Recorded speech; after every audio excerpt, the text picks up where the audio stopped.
Good afternoon, Your Excellencies, distinguished guests, ladies and gentlemen.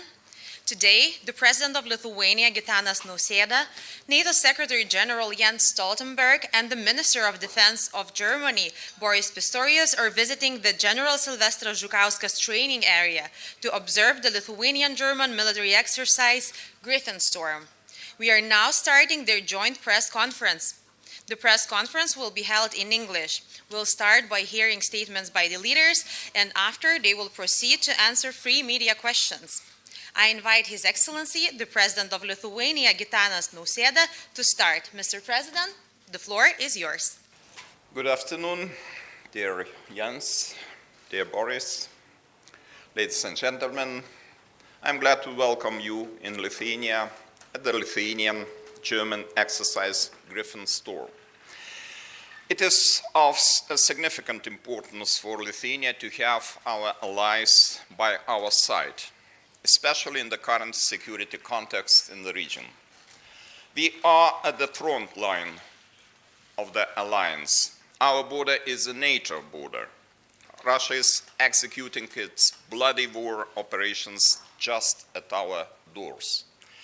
Recent events in Russia exposing instability of Kremlin regime and having the Wagner Group on the ground in Belarus could have additional security implications on Lithuania and the entire region. This is why the presence of our allies and the commitment to collective defense are so important to Lithuania. The alliance is as strong as its most exposed spots are, and NATO's eastern flank is exactly that spot. Last year in Madrid, the allies made decisions towards strengthening the eastern NATO flank. I am glad to see these decisions already being implemented here in Lithuania by the permanent presence of the German Forward Command element and regular exercises of German brigade units in our country. Let me emphasize that the deployment of the German brigade in Lithuania is a national security priority for Lithuania. We have allocated significant funds building infrastructure and working on creating excellent training conditions on the ground. Boots on the ground is our absolute priority, and as a host nation, we will do our part to provide all the necessary support. Lithuania takes its security and its commitment as a member of NATO very seriously. We are already allocating 2.5% of our GDP to defense spending, with additional opportunities to spend more as a host nation to welcome additional NATO forces. We invest in the infrastructure of military mobility and military ranges and work to empower our defense industry to be able to contribute to our national and shared NATO needs. We are most thankful to our German colleagues for their long-term commitment to Lithuania's security, the security of the entire region, and their demonstrated leadership in this domain. However, it's important to not stop where we are and continue working on boosting our deterrence and defense. The summit in Vilnius, taking place in a couple of weeks, will be the right moment for that. We need strengthened regional security and military preparedness. Approving regional defense plans is of great importance. I'm glad that we are already able to reach an agreement on NATO's rotational air defense model in the Baltic countries. It is a significant milestone in strengthening our security.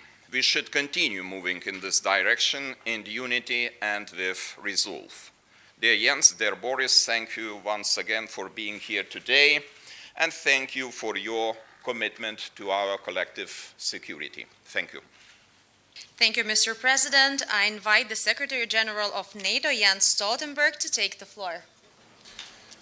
Dear Gitanas, dear Boris, it's good to be together with both of you here today and to watch this exercise, which is so important for the whole alliance. And it's also great to be together with you just 2 weeks from the Vilnius summit, the NATO summit here in Lithuania. We just had the opportunity to meet some of the Lithuanian and the German troops participating in exercise Griffin Storm. And I thank them for their impressive skills and service. Griffin Storm is one of the biggest exercises in the region this year and demonstrates the ability to rapidly scale up the German-led NATO battle group to brigade size. With the German personnel and the military vehicles deployed operating seamlessly alongside the Lithuanian forces. This exercise sends a clear message. NATO is ready to defend every inch of Allied territory. There are now over 40,000 troops under NATO command, primarily in the eastern part of the alliance, backed by significant air and naval power. We are demonstrating that we can also reinforce quickly whenever needed. Further strengthening our deterrence and defense will be high on the agenda at the Vilnius summit. We are now putting in place new regional plans with specific forces and capabilities assigned to the defense of specific allies. These forces will exercise together regularly. We have also agreed a new rotational model for air and missile defense to allow for swift transition from air policing to air defense. The accession of Finland and Sweden to NATO will further strengthen Baltic security. I spoke yesterday to President Erdogan and I am also in contact with the Swedish and the Finnish government, and we agreed to convene a high-level meeting in Brussels before the summit. This meeting will include foreign ministers, heads of intelligence, and national security advisors. The aim is to make progress in completing Sweden's accession to NATO. Support to Ukraine is a top priority for the summit. And I commend both Lithuania and Germany for providing critical support and training which helps save lives every day. At the summit, we will agree a multi-year package of assistance and upgrade our political ties with Ukraine. This will bring Ukraine closer to its rightful place in NATO. At the same time, we continue to monitor the ongoing situation in Russia. The events over the weekend are an internal Russian matter. And one more demonstration of the big strategic mistake that President Putin has made with his illegal war against Ukraine. NATO is also monitoring the situation in Belarus. Allies condemn Russia's announcements about the deployment of nuclear weapons to Belarus. This is reckless and irresponsible. We don't see any indication that Russia is preparing to use nuclear weapons, but NATO remains vigilant. We call on Belarus to stop its support for Russia's illegal war in Ukraine. Moscow is attempting to intimidate us and deter us from supporting Ukraine. But we will not be intimidated. We will continue to stand with Ukraine for as long as it takes. And we will defend all allies against any threat. So, Mr. President, Minister, it's great to be together with you here today. And I look forward to continue to work with you and to welcome you to the Vilnius Summit. Thank you. I invite the Minister of Defense of Germany, Boris Pistorius, to take the floor. Thank you very much, President, dear Jens. Ladies and gentlemen, this exercise really was very, very impressive. And the members of the North Atlantic Council quite agree, I think, and I would like to thank them for their visit here. I really appreciate that. The men and women of Armored Infantry Brigade 41 of the Lithuanian Algiras battalion gave a spectacular performance. And the cooperation with our Lithuanian friends works very well, has been working very well during the last almost 7 years. And I'm really very grateful in the name of all my troops for the outstanding hospitality of Lithuania. Thank you very much. Armored Infantry Brigade 41 has shown us that they have got what it takes. This is very important too. 1,000 troops, 350 vehicles deployed to Lithuania at a very short notice, just 24 hours, something like that. This was prepared by the forward command element. In Lithuania, they make a powerful contribution to defend NATO eastern flank. Stand side by side with their allies, ready to defend Lithuania together when it is necessary. Now we are looking towards the NATO summit, which also will be protecting at short notice with our additional capabilities, which means we will protect the summit with our air defense capabilities. And I expect we will achieve good results that will continue to challenge us. Let me add something which I already mentioned earlier this day. Germany used to be the eastern flank of NATO territory until the end of Warsaw Pact. And we could always rely and always trust in our allies in NATO, who were always willing and able to protect our security and our freedom in Germany as a very exposed country at the eastern flank of NATO at that time. And nowadays, eastern flank is, for example, the Baltics, Poland, Slovakia, and other countries. And Slovakia and Poland and the Baltics are very much exposed in a special way, of course, because of the geographic situation. And Germany, as the biggest economy in Europe and an important member of NATO, of course, is willing and will be able to take responsibility now for the new eastern flank after more than 3 decades. We are willing to contribute our part to protect it. And that means precisely Germany is ready to deploy a robust brigade in Lithuania on a permanent basis, provided that adequate infrastructure, for example, barracks, exercise infrastructure, ammunition depots are given, and that SACEUR, of course, maintains the flexibility needed according NATO planning. This is very crucial too. So therefore, I'm very glad to be here again, and it's certainly not my last time in Lithuania. Thank you very much. Thank you. I invite the media representatives to pose their questions. Please take a microphone, introduce yourself, and indicate who you are addressing your question to. Thank you, Kristina. My name is Saulius Jakučionis. I'm from news agency Baltic News Service. I have a question for the German Minister of Defense, Mr. Pistorius.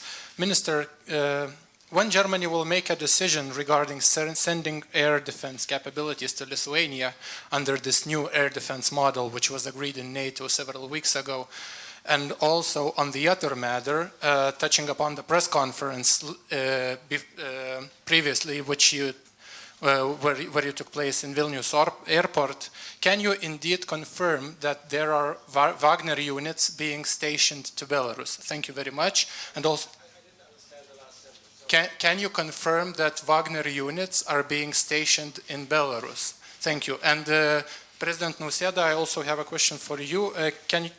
What are the other countries except Germany Lithuania is negotiating to send to deploy air defense capabilities? Thank you. From my part, I don't have any newer information about the deployment of Wagner troops or units into Belarus. Okay. And what about air defense? Air defense, when you will make the decision to send units to Lithuania? Air defense, well, we made our decision for the summit this year, but not more at the moment. This is an issue I would like to touch too, because air defense systems are critically important, especially in the crisis scenario. Of course, the air policing missions are important during the peacetime, but air defense systems are much more important if the situation starts to deteriorate. And the war in Ukraine showed that really to control the airspaces is one of the most important possibilities to reduce the losses, especially during initial stage of the crisis.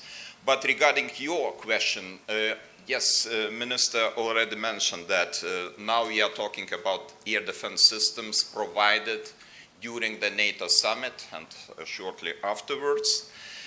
We are talking about air defense systems on a rotational basis after the Vilnius summit. And I already started my discussions with different allies, namely Netherlands, France, Germany, and other countries, but so far it's very complicated issue to answer this question and who will be responsible for which part or which element of air defense systems. Much more important is that we already have the conclusion or decision on the NATO level that air defense systems in the eastern flank on rotational basis, this is probably adequate response to the current situation, and we are looking forward to cooperate with our partners in the nearest future regarding this issue. Thank you. We have a second media question, please. Natalia Drozdiak from Bloomberg. Thank you so much for the questions. For Secretary Stoltenberg, what impact does NATO expect the Wagner events to have on the battlefield in Ukraine? And German Minister Pistorius, I was curious to ask, why did Germany change its decision about having permanent troops based in Lithuania? Was this at all tied to the Wagner events over the weekend, or was this in motion already before? Thank you. I think what we have seen in Russia over the last days demonstrates the fragility of the German regime. And of course it is a demonstration of weakness. The German regime? When there are... Sorry? Not the German regime. No, sorry, the Russian. sorry. I'm sorry. They're quite stable at the moment. Sorry. We see the weakness of the Russian regime, and it also demonstrates how difficult and dangerous it is for President Putin to be reliant on mercenaries. That has actually turned against him. And it also demonstrates that it is hard to predict exactly what will now happen in the next days and weeks. But we should not make the mistakes that we are underestimating the Russians. So we need to continue to provide support to Ukraine. And that's exactly what NATO and NATO allies are doing with military support, but also support for the long term. And that's in a way what we can say today about the effects on the battlefield in Ukraine. To your question, it is not really a change of our position. What I wanted and what I did emphasize today was to say we are willing to do that under two preconditions. And the one is, of course, the infrastructure which the Lithuanian government is willing and prepared to provide as soon as possible. And we agreed to build up the brigade in the same speed like improving, like building up the infrastructure succeeds in Lithuania. And the second point is very important too, regarding and looking to Jens Stoltenberg. Of course, SACEUR has certain interests and very important interests too. So we said he has to have the possibility to maintain military flexibility at the eastern flank, which is very important too. So if he does not disagree, we will go on and proceed in that way. From my side, I can only assure you that our part of the job we will do as good as possible and as quick as possible, meaning elements of infrastructure in order to accommodate the brigade size presence of German troops in my country. Thank you. We have time for one last question, please. Thank you very much. Michael Fischer, German Press Agency. I have a question for the Secretary General, first of all. Does NATO need to react in any way on the recent developments in Russia? President Nausėda, for example, suggested yesterday to strengthen the eastern flank of NATO right now if the Wagner troops will settle in Belarus. Is that an option from your point of view, or are there any consequences for the NATO-Russia Founding Act? And my second question to you would be, what message goes out from the permanent deployment of the German brigade that was announced by Minister Pistorius today? What message goes out to Mr. Putin and Mr. Lukashenko from that deployment? And Mr. Nausėda, a question on the brigade too.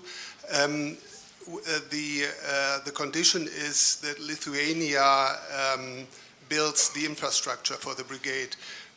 By when will that be finished?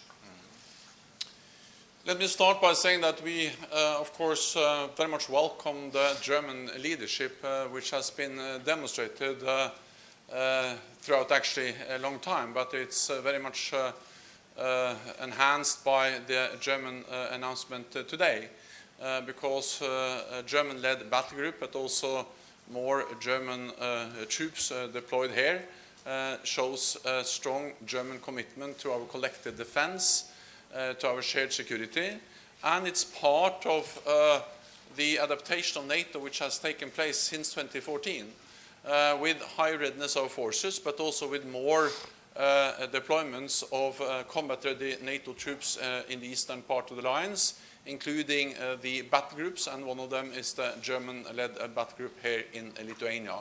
So this demonstrates German leadership, German commitment to our transatlantic bond, and it also demonstrates the value of a multilateral NATO commitment to a country like Lithuania. It sends, of course, a message, our presence here, and also the exercise we just watched, of a NATO readiness and a NATO capability to defend every inch of NATO territory. And the reason we do that is, of course, not to provoke a conflict, but it is to prevent the conflict, because credible deterrence is about preventing war, it's about preventing conflict, it's about preventing an attack and preserving peace. And this is not only about forward presence, which is important, but it's also about pre-positioned equipment supplies, high readiness, and exercises. So it's all of this together, backed also by significant air and naval power. And that also fits into the issue of air defense. I think, of course, land-based air defense systems are important, but we have to understand that when we now have this rotational model in place for air defense, which can make it easier for us to switch from air policing to air defense, air forces is also part of air defense, and naval forces can also provide significant air defense capabilities on very short notice. So this is the German announcement is welcomed, and it's part of a pattern, a big adaptation of NATO that have taken place over several years. One more thing about this is that we will also make important decisions at the Vilnius Summit on the new force structure, the new force model, and also with plans that will dedicate specific forces to protect specific territories. This is the first time since actually the Cold War where we are going to have plans linked to specific forces to protect specific territories. Then the first question was on... Yeah, well, so first of all, I think it's a bit early to say exactly, because things may still evolve. Second, we are, of course, monitoring very closely, and we are able to react quickly if there is a need. At the same time, I think it is important to remind you all that this is about internal Russian matters. And therefore what NATO is focused on is to support Ukraine. It demonstrates the fragility of the Russian regime, but it's not for NATO to intervene in those issues. That's a Russian matter. What matters for NATO is to not be intimidated, not be prevented from continue to provide unprecedented support for Ukraine, and also, of course, to have the necessary deterrence and defense. We have that already. We have increased our presence over the years, and with the German announcement, we have yet another example of how allies are increasing their presence. But again, it's not all about presence, it's also about the ability to have early warnings, indications, and then react quickly if there is a need, and this exercise demonstrates exactly that. My part of the question, we are simplify the procedures and technical procedures, legal procedures in order to be able to finalize the building of infrastructure by 2026, but I will be not angry if the Minister of Defense, which is sitting in front of me, will finalize in 2025.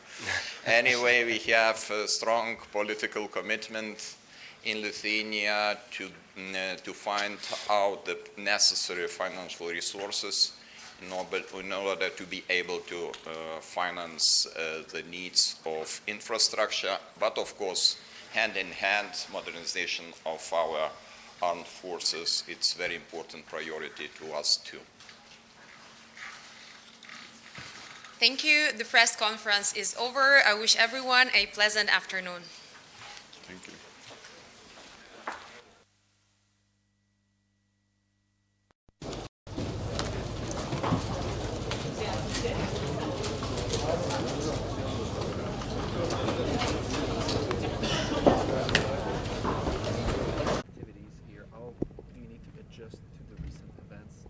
Is there an adjustment needed in Lithuania, being the eastern flank of NATO?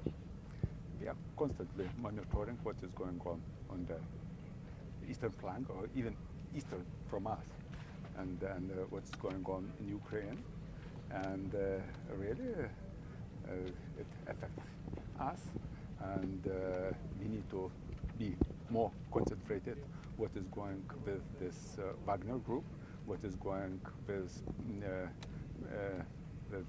Prigozhin, personally with him, and also we are monitoring what is going with the rest of the troops of Wagner's. Do they remain in the front line, or do they changing their position? They are moving to Belarus, and really it is some kind of the not only interest for us, but also it is heading. I had a question also. From the Ukraine, I think you got a lot of information about the tactics and the equipment of the Russian side. How does all this information impact you on this exercise today, or on Lithuania in general? I just compare what we had there, or what kind of exercises, what type of exercise we had in the past, and how we transformed to the current status.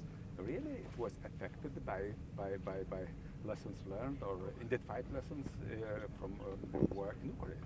And really, we changed our focus from low-intensity warfare to high-intensity warfare. Also, it influenced not only our training, but also we adapted our tactics.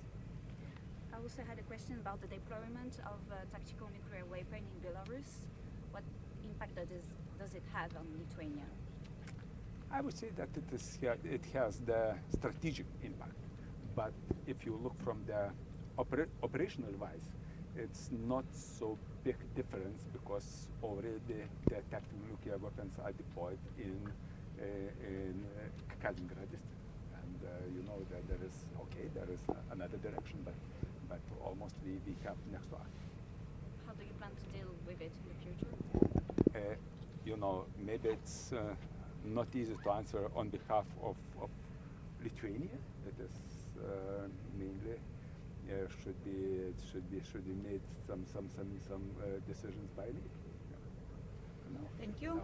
Vaida, dabar gal prie lietuvių kalbos perinant, gal galite irgi pakartoti dėl Wagnerio. Jeigu paaiškėtų, kad patys daliniai Wagnerio karių yra perkeliami į Baltarusiją, kaip tai keistų situaciją, kaip mes turėtume reaguoti? Jo, tai čia grinai toksai stebėjimas, taktinis stebėjimas, ir tikrai mes visą laiką žiūrime, vertiname situaciją. Vienas dalykas pačio Prigozhino buvimas, kitas dalykas Wagnerio vieneto buvimas Tikrai aš nenorėčiau dabar kalbėti atvirai, kaip mes tai darome, bet bendrai vertinant, tai tikrai turi mūsų veiksmam įtakos, kurie būtų dislokuoti.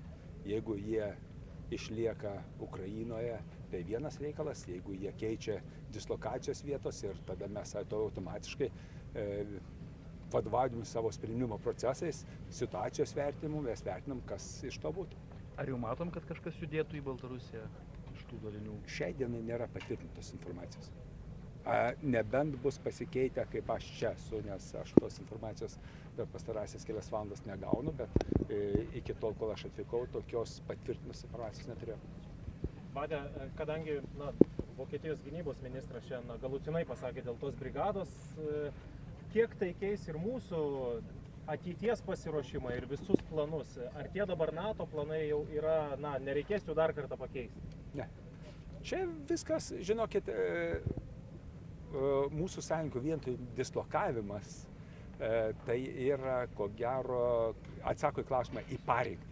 Tai tikrai palengvina mūsų sąjungininkam ir bendrai NATO turėti aukštesnę pareigtį. Bet patys planai jie ir buvo, praškai, yra daromi, kad mes turėtumėm atitinkamai parinkti brigadą ir jau iki to dislokavimo, šitą 41 brigadą, ką mes šiandien matom, jau yra pasirengusi vykdyti savo užduotis, jeigu tai yra būtina mūsų regione ir Lietuvoje. O dėl oro gynybos misijos, kada galėtų būti ta pradžia, neskaitant to NATO samito ir laikino dislokavimo? Jo, tai mes rotacinį modelį iš karto po samito tikrai pradėsime diskutuoti su savo sąjungininkais, nes čia reikia tikrai atrasti sprendimą bendrą, tai yra kas turi priemonės, grafikus ir taip toliau. Ir tada jau bus vykdomas tas rotacinis modelis. O čia kiek gali užtrukti pusmetį, metus, porą? Negaliu dabar spekuliuoti, tikrai aš nepasirengęs dabar atsakyti šią minutę. 4 Cezaro obice iš Estijos, iš prancūzų atvyks į Lietuvą Liepos pradžioj. Kiek laiko jie bus Lietuvoje, ar jie irgi apsaugos dangų per NATO samitą ir kas bus daroma su jais Lietuvoje? Dabar aiškus mūsų sprendimas yra ir tikrai esam pasirašę sutartį dėl Cezar artilerinių sistemų pirkimo. Ir aiškiai esame nusimatę grafiką, kur tikrai aš labai džiaugiuosi, kad tas grafikas prieš 2 savaitės buvo dar kartą Prancūzijos patvirtintas, kad bus įvykdytas arba vykdomas. Tai mes jau dabar pradėjome su Prancūzijos kariuomenė bendrą mūsų rengimą, susipažinimą su tom sistemom ir jų atvykimas čia duos mums galimybę vykdyti bendras šaudymo pratybas mūsų artilerijos vieneto, amerikiečių artilerijos vieneto ir prancūzų artilerijos vieneto, kas iš karto leidžia mums greičiau įsisavinti šitą naują ginkluotę, kuri iki šiol dar nėra mūsų arsenale. Tai reiškia, Lietuvos kariai mokysis iš prancūzų, kaip tą daryti? Taip, čia yra tokia pradžia šitų mokymų, tokie praktiniai mokymai, bet tikrai mes toliau numatysime įvairaus pobūdžio pratybas, kad gavus jau mūsų Cezar sistemas, kad mes iš karto galėtume eksploatuoti ir dėkti savo ginkluotę. Kada pirmi Lietuvos įsigyti atvyks į Lietuvą? Šiai dienai yra planas, kad 27 jau bus čia. Man paskutinis klausimas, 1,5 metų praėjo nuo karo pradžios, nuo platos masto karo pradžioj Ukrainoje. Kaip pasikeitė Lietuvos kariuomenė per tą laiką? Mes dar prieš šitą paskutinę fazę arba iki 22 metų vasario 24 turėjome aiškius planus, kaip turime vystyti savo kariuomenę ir tuos planus įgyvenimą. Aišku, po 24 vasario 22 metų mes tuos planus revizavom, peržiūrėjom. Antras dalykas, keičia mūsų vystymosi planus arba įtakoja ir NATO gynybiniai planai. Mes turim atitinkamai, kad juos įgyvendinami ir kad tie planai būtų įgyvendinami, o mes esam sudėtinė jo dalis, mes turime irgi peržiūrėti ir savo pajėgumų vystymą. Todėl dabar mes ir aš, ir ministras, politinė vadovybė esam pasiūlę kai kuriuos savo pajėgumų vystymo prioritetų pakeitimus. Tai yra, kad mes turime iki atitinkamo laiko išvystyti savo pajėgumus divizijos lygmenį, lengvosios pėstininkų divizijos lygmenį. Taip pat tikrai mes kalbame aiškiai ir deklaruojame, kad mes turėtumėm turėti galimybę vykdyti ne tik stacionarią gynybą, bet galėtume būti aktyvus ir vykdyti kontrataką arba puolimą, tai yra įsigyti tankus. Šiandien pratybos aiškiai iliustravo, kad mūsų turimi šarvuočiai Vilkas ir tankai gali veikti kartu. Ačiū visiems.